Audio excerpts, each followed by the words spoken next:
at the stars so bright, holding you into the sunrise, hitting until the big night. Deixa eu ver. Get up on the floor, dancing all night long. Deixa eu ver esse aqui. Dancing in the moonlight, gazing at the stars so bright, holding you into the sunrise, until the big. How much? Tá mais dando a outra, né?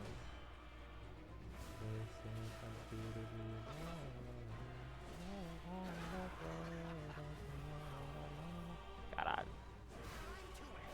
Nossa, tá apertando. Get up on the floor. You know, calling him out. This is just pure pettiness. That's what it is. I don't think Dana's actually that lacking in awareness. I think that Dana White is petty.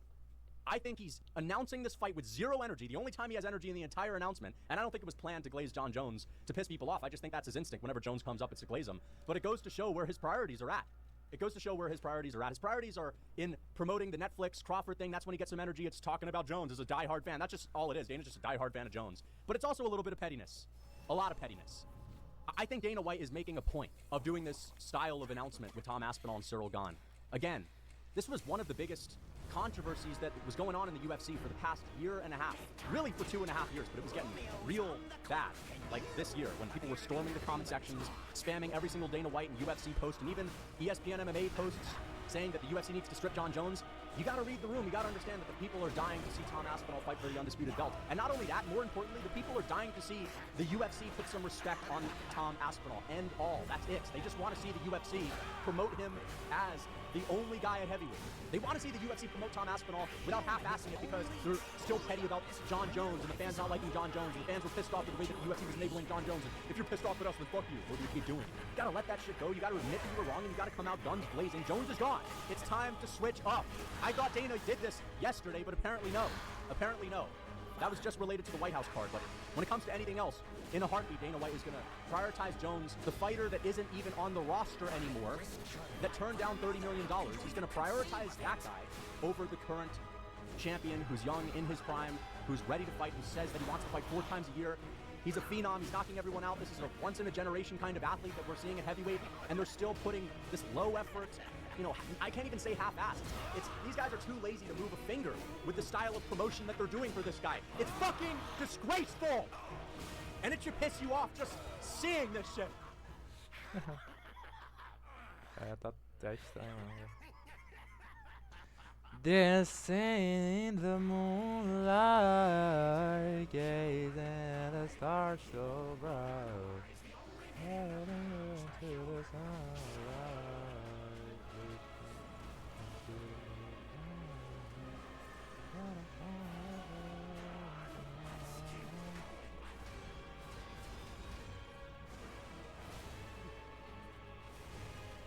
Ooh.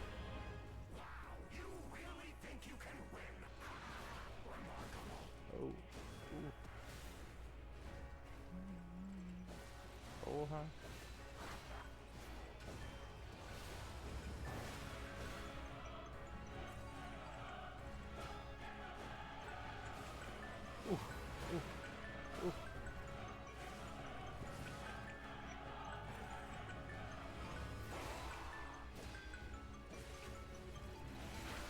Caralho, viado. Porra.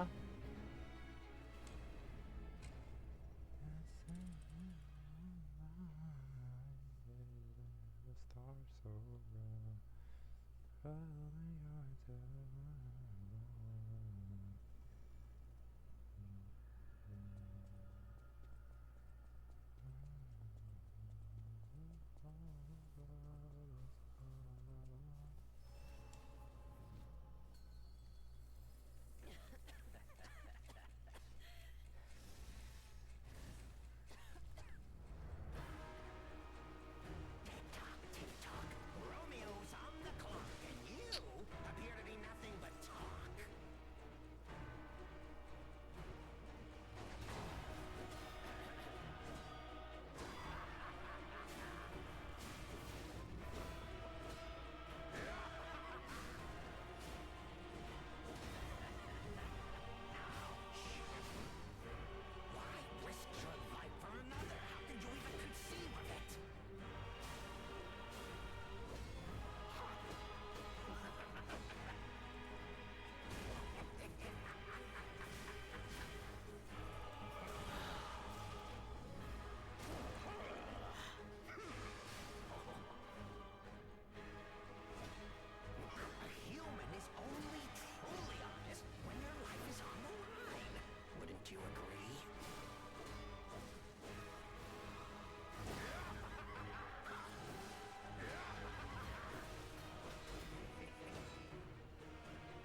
Caralho, velho. Segunda fase tá muito difícil, velho. Caramba.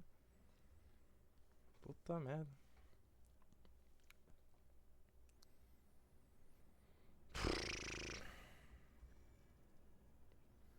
Dancing in the moonlight, gazing at the stars so bright, holding you into the sunrise, sleeping into the midnight. Romeo's on the clock, and you appear to be nothing but talk.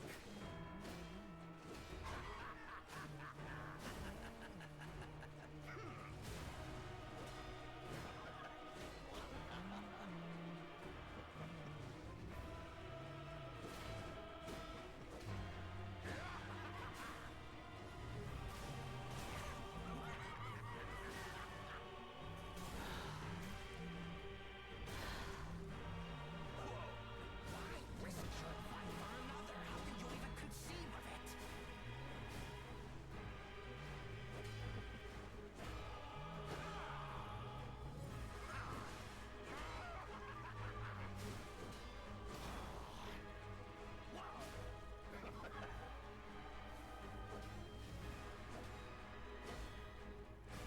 A human is only truly honest when their life is on the line. Wouldn't you agree?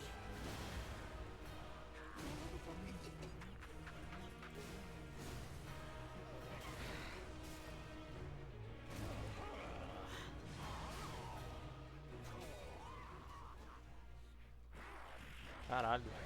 Porra.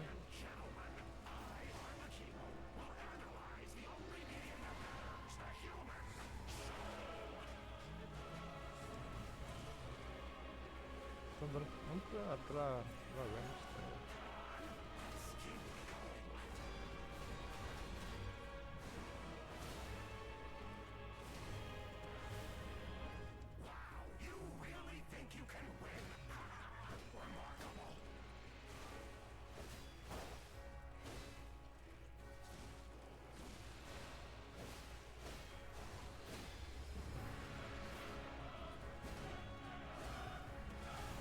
Ah, mano. Caralho, velho. Eu tenho conseguido defender isso tudo ainda. É sacanagem. Tem mais um, velho. Oh, eu achei que tinha acabado, bicho.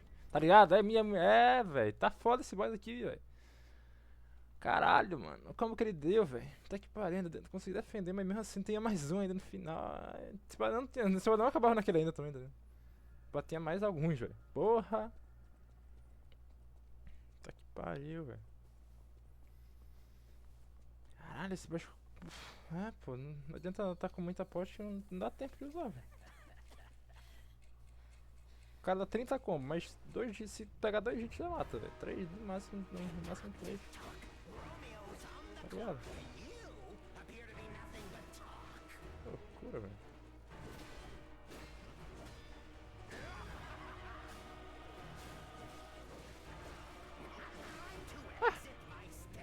Tá ligado? Caralho, não adianta ter 30 mil potes que não dá pra usar, velho. Even if you're not a UFC fan, this should make pra your usar, blood velho. boil. I can't wait till this guy is no longer involved in the UFC. I can't wait. All right? I don't understand it. I don't get it. I mean, think about all the casuals out there that still think Jones is the baddest man, right? They still think of Jones like Daniel Cormier does. DC thinks of Jones as like Tootsie from the fucking Madagascar movie. Tootsie, right? As the lion, you know, getting out of bed, and he's like 20 stories feet tall, okay? 20 stories tall, dude. Like, if you just told the casuals that Tom Aspinall scared John Jones so much he forced him to retire, and he scared him so much that Jones had to turn down $500 million, it was that scary to him, he wouldn't even take 50, 30 million. You can embellish the number a little bit, but the point is, you could just say Jones was afraid of this guy. That's the best way to market him, and why not? What are you're worried you're gonna ruffle John Jones' feathers? Where are your priorities? Why aren't you trying to appease the fans? It's not that hard. This is what you're supposed to do as a business. You're not supposed to piss all of us off. At what point are we gonna put our foot down and stop enabling this guy? You know, it's like, on one hand, should we stop watching the pay-per-views? On the other hand, we should support Tom Aspinall and get that pay-per-view. But, damn it, dude. I'm still going to support the product because I love MMA and I want to watch the highest level martial arts compete. But still, it needs to be called out, and there's got to be something that we can do to make the UFC start promoting again. It honestly pisses me off. This is not a forced reaction. It's just that there's so much insanity in this that it drives me so crazy. I want to rip my hair out. I want to bang my head against a wall. So, I mean, listen, that's enough yelling. Let's just predict these fights. Let's get into this. By the way, I posted my full card predictions for the UFC Abu Dhabi Whittaker Reigner DeRitter fight night earlier today. If you want to check that out, the predictions are up. But let's talk about these awesome fights. Magomed Ankalaev versus Alex Pereira. Before the Lauren Murphy fight, I asked Magomed, I said, what do you think Pereira's game plan is going to be this time? And he thinks that Pereira is actually going to come in very low output, and he thinks Pereira is going to really, instead of focusing on the leg kicks, he thinks Pereira is going to get a little bit heated, a little bit angry because Magomed is hard to hit, and he thinks he's going to be slinging for the fences. So I think we're going to see a Magomed waiting for Pereira to throw a hand. That's just what Magomed told me, but either way, I think Magomed Ankalaev is going to knock Alex Pereira out. I'm just going to say it how it is. That's my prediction. That's my official pick. It's because Alex Pereira, his hand speed, it's nowhere near Magomed's. He was not having a lot of success landing the left hook. All he really had going for him in that last fight were the leg kicks. Offensively, at least. Defensively, his wrestling looked good. It held up. But did Magomed really stick to the grappling? Was he really pushing it that much? He shot a couple of takedowns. He did. But I don't think he put his all into them necessarily. Pereira did a really good job nonetheless defending. But offensively, outside of the leg kicks, Pereira wasn't really able to get success with the hands. And this is what I'm trying to tell you guys. I don't think, and it was a close fight. It was competitive. It's not like Magomed had this avalanche of strikes and tripled the numbers that Pereira had. But Magomed clearly was the guy that was in the lead for most of the fight. He was the guy that was walking Pereira down, landing the big consequential blows. The consequential shots were landed by Magomed, and I think that Pereira, the reason why he had such a hard time landing is because Magomed's distance management is so solid. It's that he's so fast as well, and when he cracked and rocked Pereira early, that got him a lot of respect, and Pereira was a little bit on edge, a little bit wary of letting his hands go, and I think that this time, we're going to see a Pereira that is aware of the struggles that he had, and I think he's going to really try to hit Magomed, because on one hand, you think Pereira's going to be a crafty vet and all this, and maybe he could be, but I think if Pereira has any struggle early landing a glove on Magomed Ankalaev's chin, I think he's going to double down on that approach and really start swinging, and I just think Magomed's so much faster, he's so much speedier, and I think we're going to see him rock Alex Pereira with a straight left hand like he did last time, and I think he's going to knock Pereira out, who's going to get a little bit ahead of himself, who's going to overswing a little bit in this matchup. That's what I think. I mean, listen, Pereira looked like a slowpoke, and I didn't think that was going to be the case. I saw Pereira school Yuri Prohaska. He looked fast against Yuri. He looked fast against Khalil, but against Ankalaev, he just looked so slow. And I think that if he can't land his jab and he can't land the right hand, that left hook is so much harder to set up. And I just don't think Pereira is going to win a fight here, where not only does the guy have a threat of a takedown, but he's just got so much faster hands, and he's so hard to hit, and it's like the only thing you can really do is leg kick him. I think Pereira's going to get frustrated in this fight. I think he's going to get knocked out when he overextends on something or gets too confident. Now, of course, Pereira could land that left hook. If Pereira lands, maybe he shows up looking faster than he did. Maybe it was an off night. Maybe that's part of why he looks so slow. But assuming he has a similar level of speed, it's still possible he lands the left hook and KOs Magomed. That left hook is dynamite. But if he has trouble catching Magomed with just the jabs, just regular punches to set the left hook up, I don't think he wins. And I think Magomed chins him. I think Magomed's going to knock him out. I know Magomed doesn't KO a lot of people, but it's light heavyweight. He's fast. He just needs to beat Alex to the punch here and there, and it's definitely possible for him to sleep a guy like Alex Pereira, who was rocked in the last fight. And I think Ankalaev is going to have a lot of confidence going into this rematch, knowing that he won the first. So maybe we'll even see some wrestling out of Magomed as well. So I think Magomed wins. Let's get on to Merab versus Corey Sandhagen. I just think Sandhagen's going to get him. I just think Sandhagen's going to fly knee Merab and put him in the inverted triangle. And I can just see him cracking up the numbers and scrambling out of the bad positions with his little beakers and test tubes. No, I'm kidding. Merab Dvalishvili, this activity is great for him because Merab is one of these guys. He's like Yoel Romero. You know that Joe Rogan story where he's talking about Yoel fracturing his orbital bone, and he goes to the doctor, and the doctor calls up the UFC and says, "Where did you find this guy? No, seriously, where did you find this guy?" Because Yoel's orbital bones are already like half healed. Merab is kind of like that. Merab is running the day after his title fights. He's sparring a couple days later, and he's bouncing off the walls with energy. He's ready to go, and he's still improving. Merab is one of these freaks of nature that because he can recover so well, it ties into just being able to improve and constantly get better. And now he's showing us improved striking. And this is the thing about Sandhagen. I said this after the Figueiredo fight. He looked great against Figueiredo. His grappling is excellent. You guys know how it is, by the way. Everyone that Merab fights is a phenom when it comes to skill. Sandhagen's incredibly skilled. Jan, O'Malley, these guys are all skilled. It boils down to Merab's just built different. Come on, do I really need to explain this? Merab's going to go out there and fucking destroy this guy. But the way that I envision it is Merab's improved striking that's looking really fast with that insane threat of the physicality, grappling pace that he's always going to implement no matter what. With Sandhagen's, oh man, I'm worried about the scramble. Don't give up my back. Don't do that. Don't do this. Don't do that. Sandhagen's going to be on the don't do that, don't do this type of approach. Now, to be fair, he's been talking about taking the fight to Merab, and he's going to focus on what he does, but it's so much easier said than done. I just think when I brought the Figueiredo fight, after the Figueiredo fight, as good as Sandhagen looked on the ground, let's be honest, he's not doing shit to Merab on the ground. So we just have to scratch that out. Sandhagen's way to success in this fight is to scramble out of bad positions on the ground and to do well in the striking. I don't think he does well in the striking. I'm sorry. Sandhagen has declined in his striking.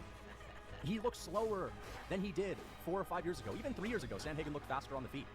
I think Sandhagen was the best he ever was on the feet when it came to just effectiveness against Jan, against TJ, even long before those fights, when he fought Mario Batista. Go back and watch the Sandhagen versus Batista fight and compare his striking there, which was, again, this is like 6 or 7 years ago. Compare his striking there to the way that he's looking in his last couple of fights. I'm telling you, the speed difference is night and day. He's so much slower. And Merab is quick twitch. Even a small improvement from Merab on the feet, it's going to be massive for him because of that threat of the takedown. I honestly think Merab is going to outstrike Sandhagen or go tit for tat. So even if he doesn't, like, you know, land 10 more strikes than Sandhagen, it's going to be damn near even because he's fast, because of the threat of the takedown. And also, because after a round, when he forces Sandhagen to move and react to everything that he's doing, Sandhagen's going to be even slower. Merab's going to not slow down because he never slows down. And it's just going to give him confidence to continue to walk through whatever Sandhagen has to throw at him. Sandhagen's not really cracking people that hard. The last time I saw Sandhagen crack anyone with a big shot was against TJ, to be honest. It was the TJ Dillashaw fight. Of course, he was beating up Davison Figueiredo on the ground and hurting him on the ground with big ground and pound shots. He's got great ground and pound, but again, that's just not a factor in this fight. But on the feet, it's been a long time since Sandhagen has cracked anyone. And Merab's got a really good chin. The cardio gives him even better ability to recover, even if he does get rocked. But there's just no way Sandhagen's winning this unless he gets a fluke KO win. I'm not going to say fluke because he's very skilled, and he's, like, technical enough to land a really clean shot. So I'm not going to call it a fluke, but I'm just saying Sandhagen has to get lucky insofar as he's not a guy that packs a lot of power. Merab has a granite chin. It's going to have to be one of these weird moments where, oh, there's Sandhagen's once every 10 years KO, and it happens to be against Merab. That's the way he wins. He will not win a decision. Not happening. I don't care if he scrambles out of bad positions. Petr Yan has some of the best grappling defense ever. How'd that work out for him? Okay? And you may say, well, Petr Yan's got a worse style to deal with. Okay, but Merab's striking has improved so much. He's going to be in Sandhagen's face, landing 3-piece, slick, speedy combinations. And Sandhagen's going to be parrying and focus on parry. Yeah. All right? I'm a Sandhagen fan. I'm actually even down to train with Sandhagen. I'm down to give him some rounds. I'm down to train with him. I'm down to help him out. I like Sandhagen. You know, it would be great to see him as champion. He's one of those guys where I hope that he wins a belt at some point in his career, but I just don't think he's winning against Merab. And I think Merab is literally going to toss him out of the octagon. Okay, not literally, but you get my point. It's going to be one of those things. So expect a Merab victory. Yuri Prohaska versus Khalil Roundtree. You guys know I can't pick against Yuri in any matchup that's not either Ankalaev, now that Ankalaev outspeeded Alex Pereira, or Alex Pereira, who has proven to be able to beat him twice and schooled him the last time. But I can't pick Yuri to lose against anyone else. I have to pick Yuri. I always pick Yuri. And the easiest explanation is just Yuri's improved defense and head movement against a guy that couldn't even finish, slow poke, waddling forward Jamal Hill. Now listen, it's not to say that Khalil Roundtree can't KO light heavyweights, but Yuri Prohaska is one of these guys that just has a granite chin. And unless you have the left hook where you've got weird power, just think of Rogan, weird power. Unless you have weird Alex Pereira left hook power, I don't think you're KOing Yuri, even if you hit hard. And Yuri was able to take big punches off of Jamal Hill. He was able to take big punches off Dominic Reyes. You just can't put this guy out. Like, and you need to finish Yuri in order to beat him. And I think that his improved defense and head movement is going to do wonders for him. Now, of course, this is dangerous, and he is going to get cracked, and he is going to get rocked. This is going to be a war. This is why Yuri Prohaska fights are always so fun. Because he still will be hittable, and he's still awkward, and sort of flails around a little bit. And so I do see Khalil Roundtree early on when he's super fast, like hurting Yuri. But I think eventually Yuri's going to tag Khalil with the right hand, and Yuri Prohaska hits harder. He's probably top 3, maybe the second heaviest hitter in this entire division, and I just pick him to beat every single person by finish, unless it's Alex Pereira, unless it's Magomed. And again, you know, maybe if Khalil Roundtree knocked out Jamal Hill, I would consider picking him, but he didn't. So Khalil Roundtree has some of the most knockdowns in UFC history, but he's not that amazing at, like, finishing the job. And I know that's crazy because you see all of these highlights of Khalil Roundtree beating people up like they stole something. Oh, he beats people up like he's Batman. But to be honest, I see him knock a lot of people down, like the Eric Anders fight. He knocked Eric Anders down like 50 times. Now, granted, some of those were with leg kicks, but couldn't finish him. Jamal Hill knocked him down like 3 times, couldn't finish him. Yuri Prohaska is the king at getting dropped and recovering super quickly. And he's not going to waddle forward with no athleticism and no speed, throwing his punches like Jamal Hill. He's fast. That long, rangy, looping right hand. I say looping, you can think it's slow, but Yuri has a fast, looping right hand, and he really punches through people, and I think that's the shot he's going to KO Roundtree with. Maybe even a flying knee, so I got Yuri by KO. Tom Aspinall versus Gane. This is interesting, because Cyril Gane is... actually, I don't know. I was going to say he's levels above everyone Tom Aspinall's fought on the feet, but then again, I remember Tom Aspinall fought Volkov on the feet, and made Volkov look slow and silly. And that's when Tom Aspinall wasn't in his prime. Volkov, when Tom Aspinall fought him in 2022, wasn't as good as he was when he fought Gane in the rematch, where he got robbed and he should have beat Gane. But Aspinall wasn't as good when he fought Volkov as he is now. He's obviously a lot better. He's a lot bigger, hits even harder. And he made Volkov look slow as fuck. And Volkov was able to just outstrike Cyril Gane and beat him and take him down. Volkov had a takedown on Cyril Gane And Gon just doesn't have any pop. Gon is one of these guys that needs to get into the flow. He needs to have landed 50 strikes on you to start slowing you down. He needs to chip away at you with 65, 70 strikes to get you near a KO. I just don't see that happening. I just don't see the threat that he poses to Aspinall. Like, yeah, he'll be able to land some teeps up the middle, a couple of leg kicks, but I just don't. Gon doesn't have crazy power in his hands. He's never knocked someone down with a punch, just like one big punch. It's always, he's got to clobber you on the top of the head after catching you with 10 jabs in a row and 5 switch kicks to the body, and you're already, like, starting to wilt. And then he catches you off the top of the dome, you wobble around before you go down. Aspinall's just not got any reason to have to respect Gon. And I think Aspinall's a better boxer, and I think he's just going to knock Gon out.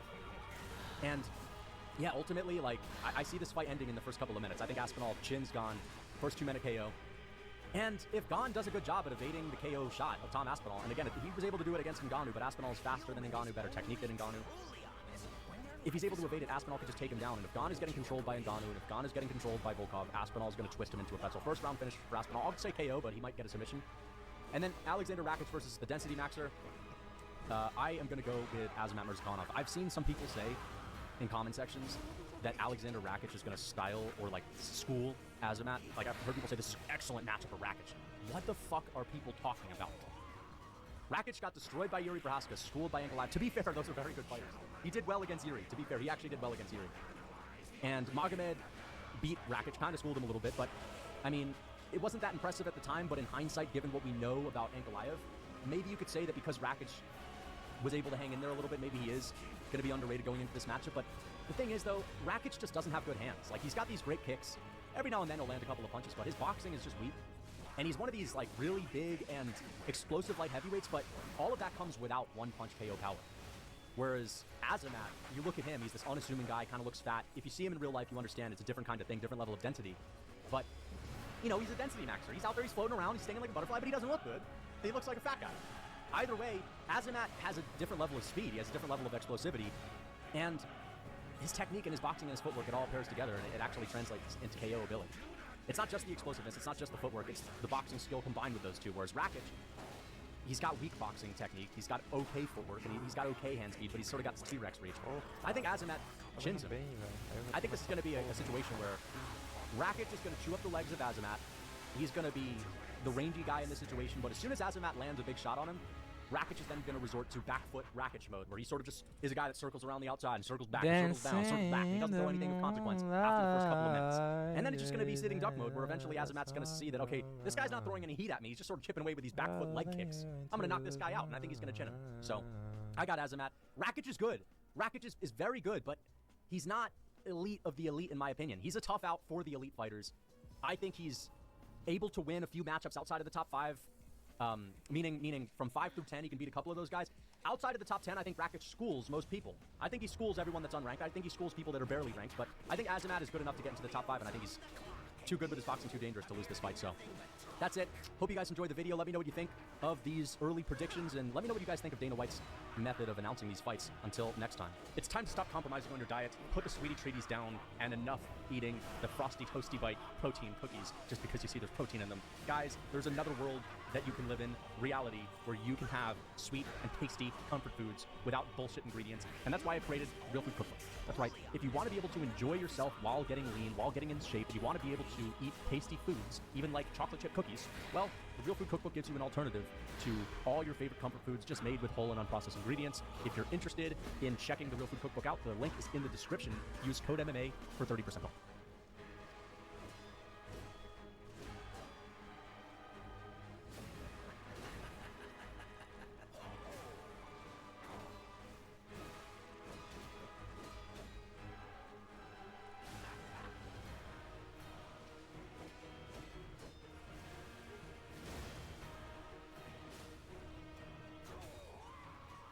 Dancing in the moonlight, getting the stars so bright, holding you into the sunlight,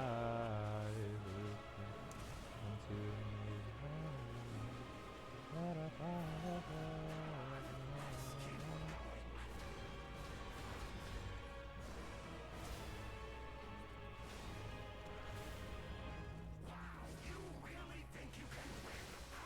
Que legal, velho. Tomar no cu.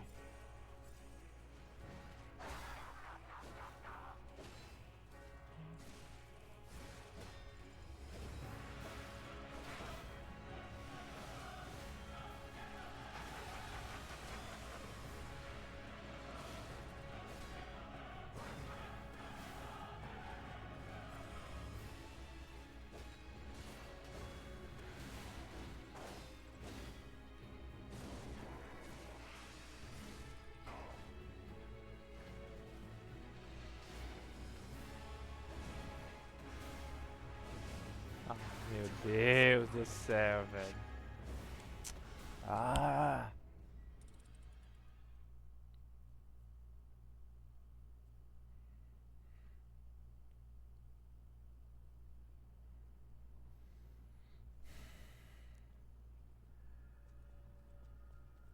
Holding you until the sunrise, sleeping until the midnight. Get up on the floor, dancing all night long. Get up on the floor. Romeo's on the clock, and you appear to be nothing but talk.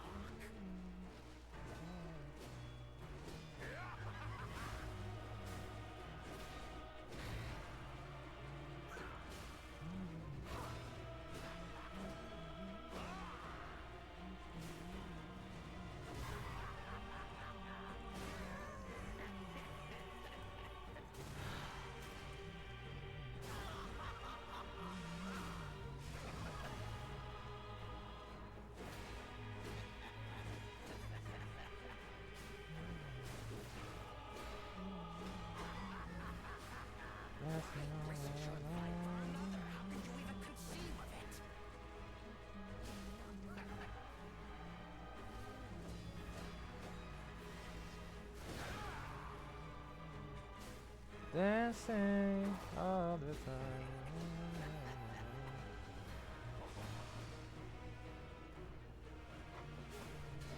A human is only truly honest when their life is on the line. Wouldn't you agree?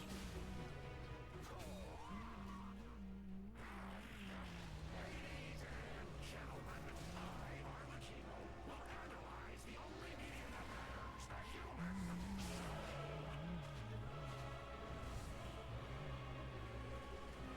Porra, cara, olha isso, 10 costas, velho. Foda.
Deus, velho! Mano, no cu, cara!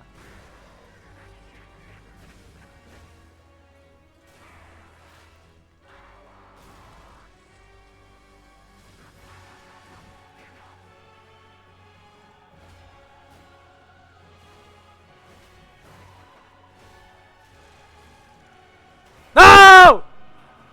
Fuck, man! Caralho, velho. Porra! Ah, deu pra dar agora, pô. Finalmente deu pra fazer alguma coisa nessa porra. Dancing in the moonlight, dance the stars so bright, holding you into the sunrise, sleeping until the midnight.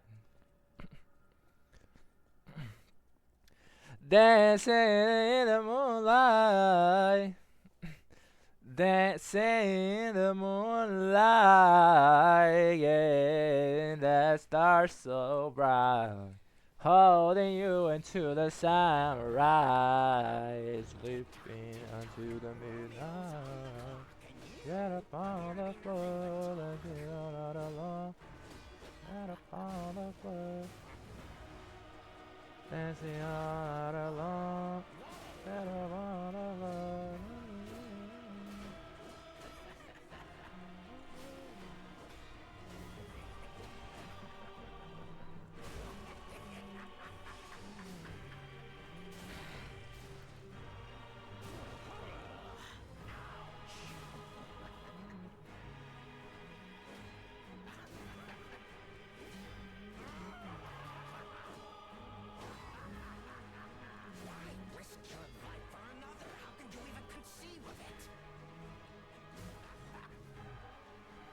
Holding you into the sunrise with me.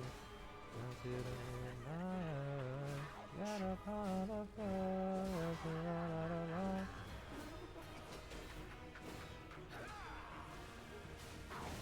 Ah, não perdeu.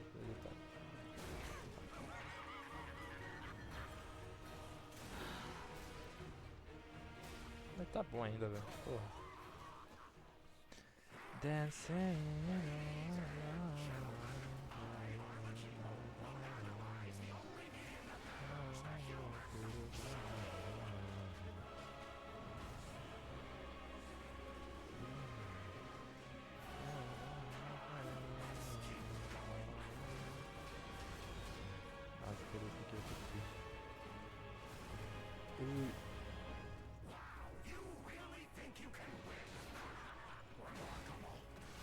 Ué, porra! Caralho, velho. Porra, mano. Na moral.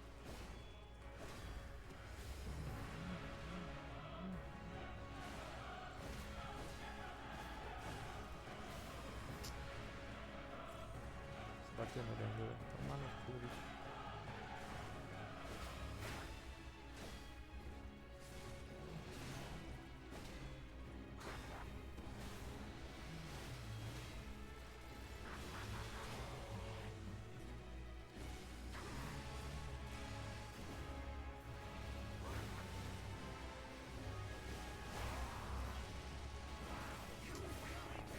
Porra, mano. É?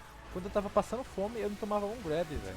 Agora que eu tô conseguindo pegar o flow dele, eu tô tomando todos, velho. Vai tomar no cu, velho. Não faz sentido isso. Tá ligado? É inacreditável. Quando eu tava passando fome nele, eu não tomava um grab. Agora eu tô tomando todos. Que isso? Não faz sentido. Nada faz sentido nesse mundo, velho. Caralho, não faz sentido nenhum, velho. Caralho, velho. Eu não tomava um grab quando eu não sabia nada do boss. Agora eu tô tomando todos os grab, velho. Caralho, porra é essa, velho? Que isso, tá ligado? Não faz sentido, velho. Caralho. Mano, cu. Dancing on the line. Romeo's on the clock, and you appear to be nothing but talk.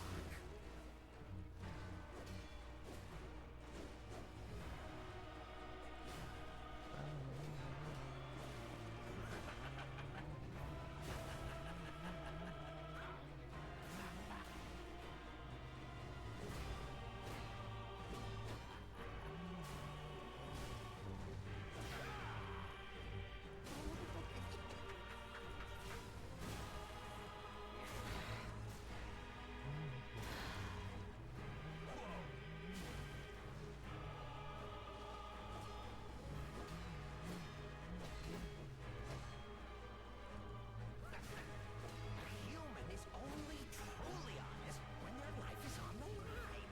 Wouldn't you agree?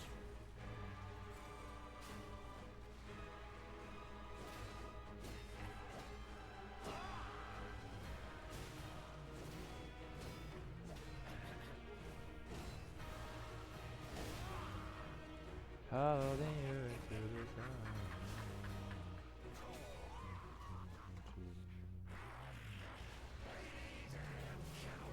I, Arlecchino, will analyze the only being that knows the human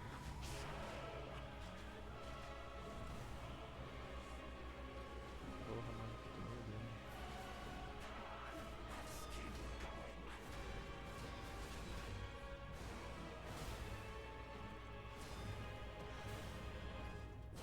You really think you can win? Remarkable.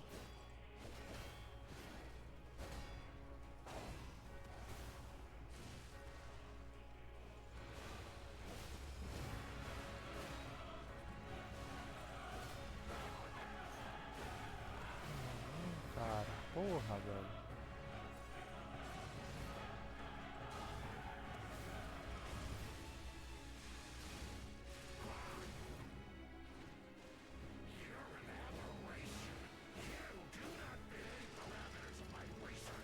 Porra, velho. Tô tomando todos os grab agora, velho. Porra, mano. O que tá acontecendo, tá ligado? Caralho, velho. Porra. Quando eu não sabia nada do boss, eu continuava, velho. Caramba, que estranho, velho. Eu tô muito ansioso nesse grab, tá ligado? Caralho, velho. Porra, mano. Porra, agora é só esse grab que tá me fudendo, velho. É isso mesmo? Puta que pariu, velho. Porra, eu não entendo isso, velho. Quando eu não sabia nada do boss, eu não tomava um grab. Agora eu tô tomando tudo, velho. Por quê, velho? Por quê, mano? Caralho, velho. Por quê, pô? Caralho, porra é essa, bicho? Nada faz sentido nesse mundo, velho. Dancing in the moonlight. Romeo's on the clock, and you appear to be nothing but talk.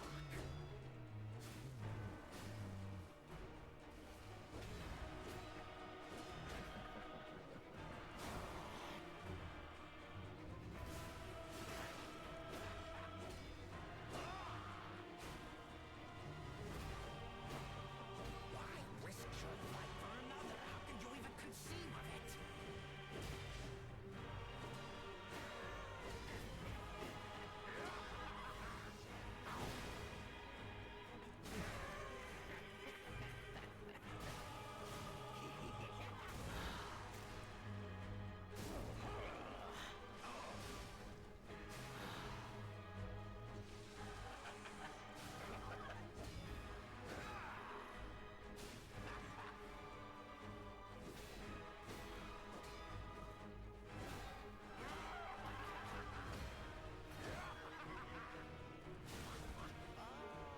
Ouch! A human is only truly honest when their life is on the line. Wouldn't you agree?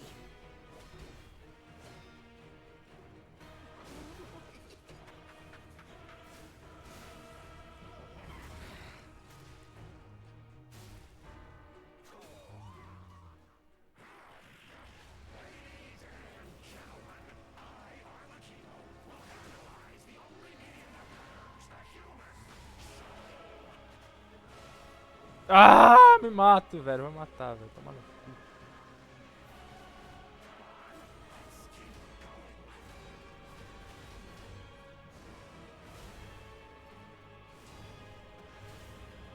Wow, you really think you can win? Remarkable. Ah, por quê, velho? Por quê? Aí não, aí não. Aí brocha muito, velho. Porra. Mais um, vai. Dia 7 e 10, só mais um. Caralho, vai se fuder, bicho. Porra. Paiozinho.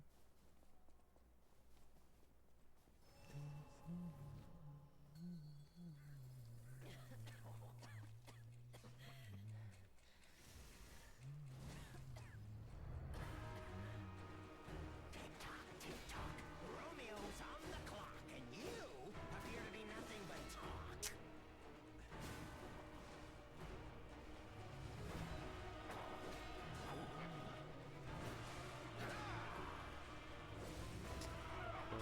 Agora eu tô sendo adaptado.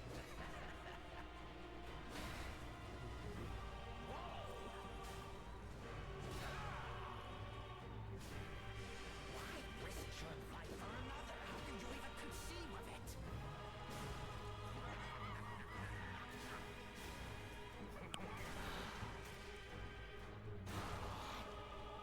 Ouch!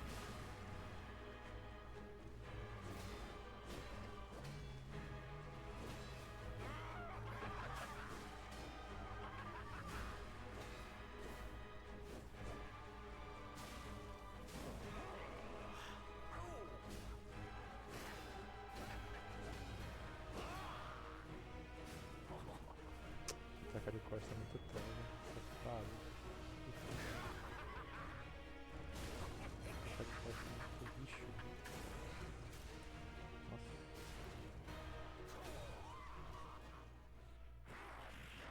Ladies and gentlemen, I, Arlecchino, will analyze the only medium that matters, the human.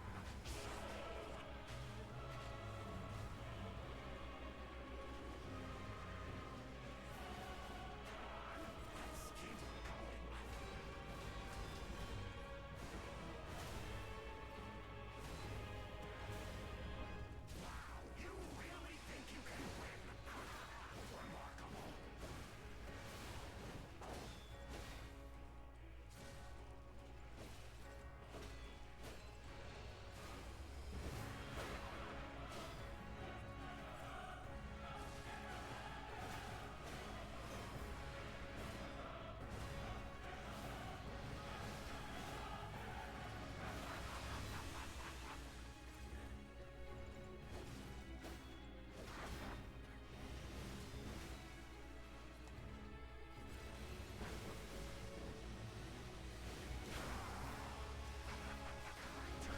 Ah, velho, mas não é possível, pô.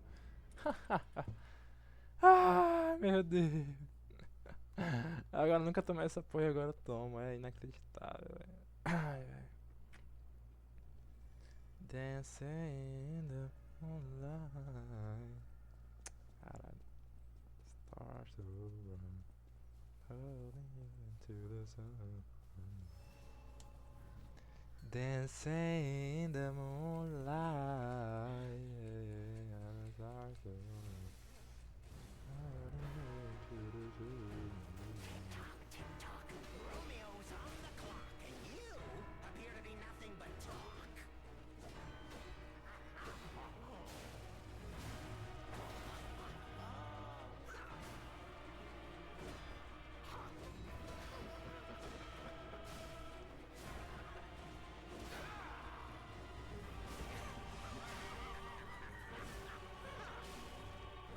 Ah! A human is only truly honest when their life is on the line.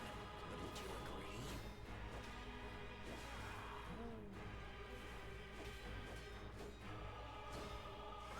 Ah, é óbvio, né, mano? Vou tomar no cu, velho. I'm too antsy. Ah, meu Deus. Vamos mais uma, vai. Essa aqui não conta. Valeu. Ah, é óbvio que agora ele já conhece essa porra. Se foder. Foda.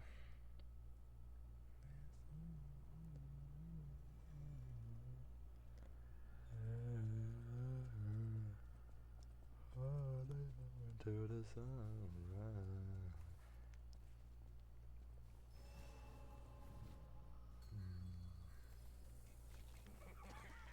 Get up on the floor, that's me all out alone. Tick-tock, Romeo's on the clock, and you appear to be nothing but talk.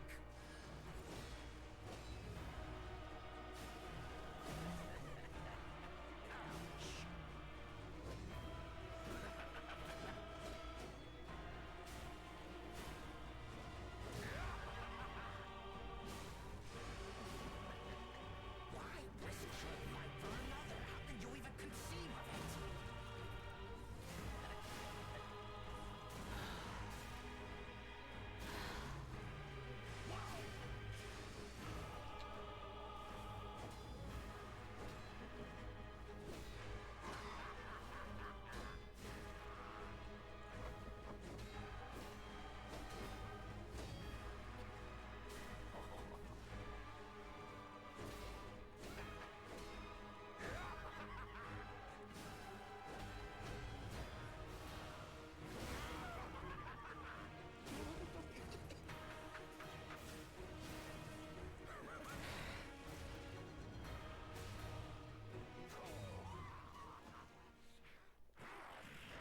Ladies and gentlemen, I, Arlecchino, will analyze the only medium that harms the human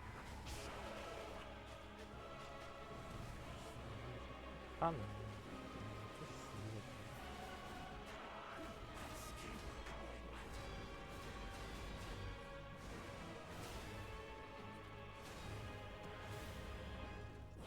You really think you can win? Remarkable.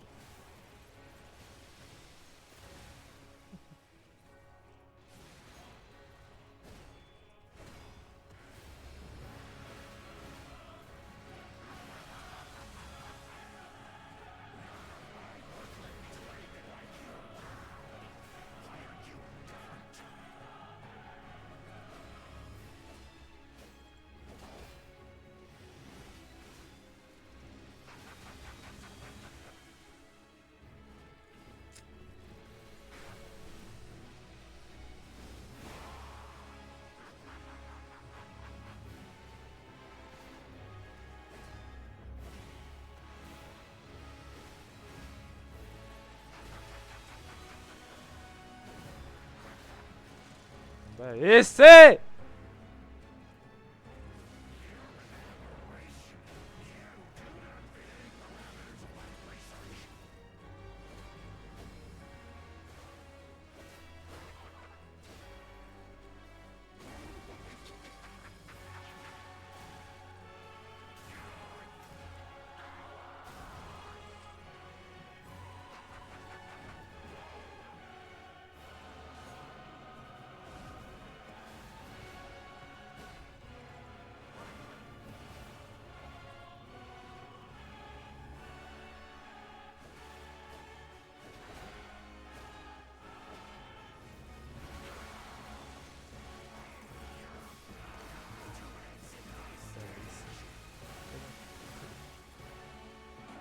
combo é esse, velho? Ah, não, velho. Que combo é esse, pô? Porra. Que combo é esse, viado? Puta que pariu. Dancing.